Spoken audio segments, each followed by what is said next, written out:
Every time you turn on your laptop, several apps may be secretly launching in the background. And the worst part, most people don't even realize it's happening.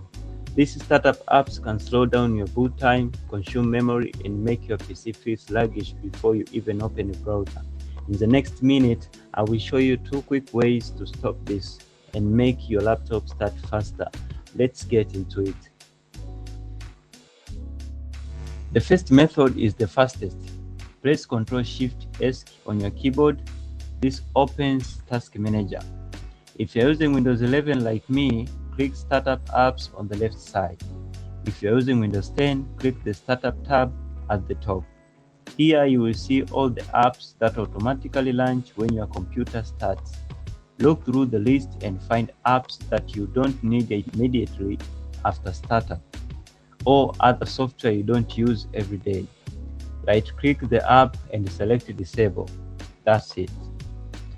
One thing many people miss is the Startup Impact column.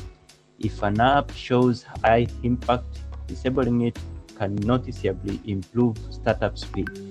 Just be careful not to disable important security software like Windows Security or your antivirus.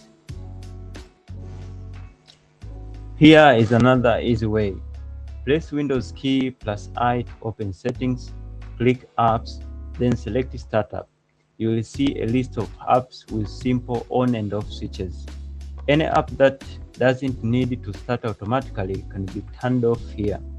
This method is great if you prefer a cleaner and more beginner-friendly interface.